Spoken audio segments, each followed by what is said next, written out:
بار پیغمبری خدا همراه عایشه بودن. عایشه میگوید از حبیب خدا طلب کرد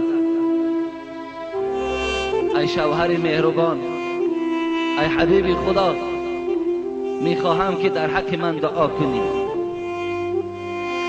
دادرای عزیز خیلی با اهمیت باشین. شاید این سخنی مرا بعض مادرها هم خواهرها هم بعدا شنوند. این حکمت دارد. عایشه از شوهرش دعا طلب میکند.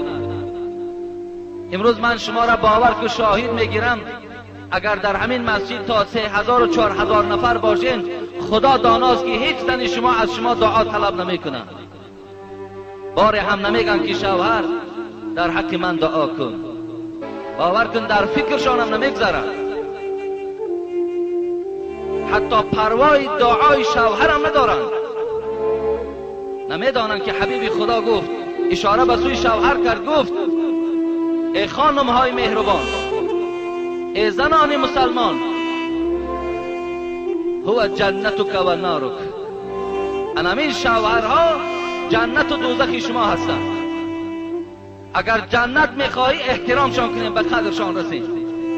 خواه زیبا هستند، خواه بدرو هستند، خواه پولدار هستند، خواه بی پول هستند، خواه منصب دارن، خواه منصب ندارن، احترامشان کنیم. اینا جنت و دوزخ شما هستند.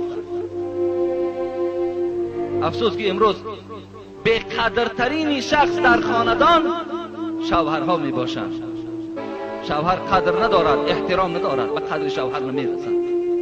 باور کنین این زنها تا حد آمدن که پیش شوهر خیستن برای خود عار می دانند.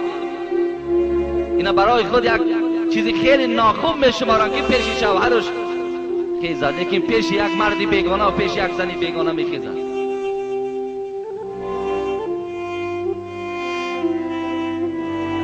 شوهرها را احترام کنید. دنیا نه اونقدر دنیای درازی هست.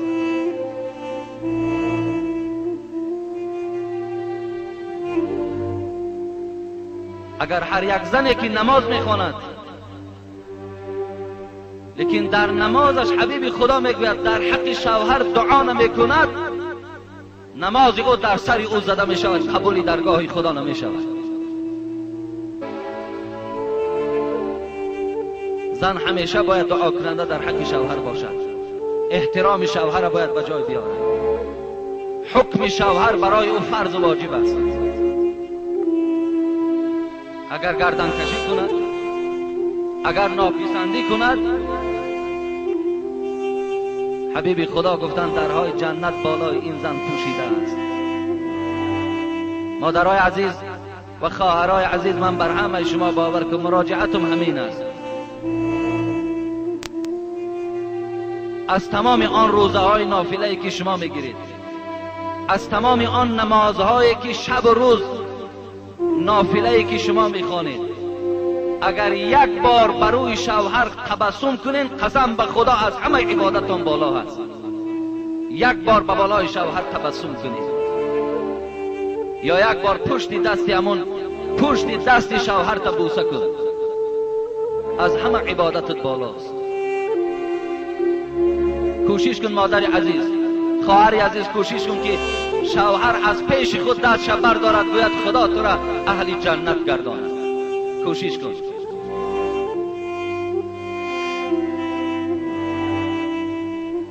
اعظم الناس حقا علی المرأة زوجها. زیرا خواهر عزیز، بزرگترین حق بالای تو نه پدر دارد، نه برادر دارد، نه عمک و تقت دارد، شوهر دارد.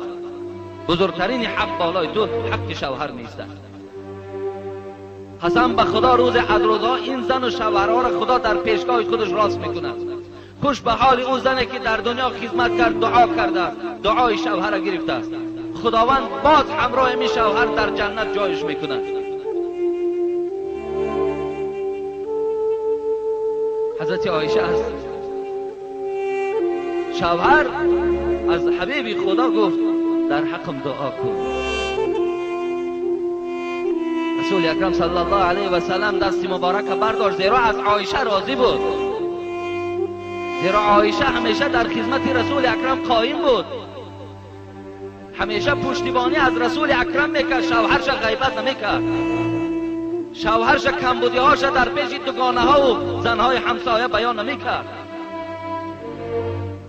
بار یک جمله یهودی ها چند نفر دشمنای اسلام خانه پیغمبری خدا آمدند، خانه رسول اکرم در آمدن تا این اندازه دشمن بودن که در جایی که السلام علیکم گویند چی میگفتند؟ السلام علیکم، السلام علیکم، مرگ به تو باده محمد. وقتی این عایشه تو این السلام علیکم از زبان یهودی ها شنید، این زنی با غیرت، این زنی پشتیبانی از شوهر طاقت نکرد، از جاش خیز گفت لعنت و مرگ خدا بر شما باد. حبیب خدا چیزی نگفته بود که عایشه پشتیبانی از شوهرش کرد، گفت خدا شما را لعنت کند، خدا مرگ به شما باد. گفت رسول اکرم گفت عایشه گفت نرم باش، من که با اونها جواب گفتم و علیکم گفتم، مرگ و لعنتم بر شما باد. پشتیبانی را ببینید.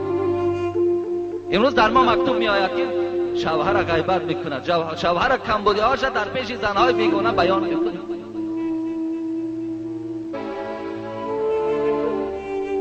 رسول اکرم وقتی که این پیشنهاد عایشه را گوش کرد که در حقم دعا کن، دستش برداشت و چی گفت؟ چی بشارت خوب است، قسم به خدا این دعای پیغمبر را گرفتن دیگر چی جای وصفش است؟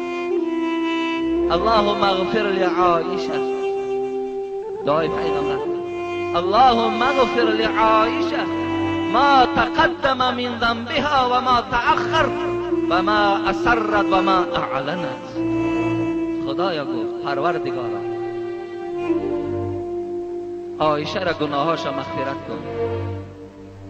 خدایا آن گناهی را که نافهمیده کرد و آن گناهی را که قصدن کرد، خدایا از تو خواهش دارم عایشه را مغفرت کن. خدایا آن گناهی را که آشکارا کرد پنهان کرد، خدایا مغفرتش کن. عایشه وقتی دعای پیغمبر شنید، شاید همون لحظه برای عایشه لحظه های شیرین ترینی از حیاتش بود. آنچنان میگوید خندید، آنچنان یک خنده زیبای عایشه را فرا گرفت، میگوید که تاب خورد آمد در بغل رسول اکرم زد.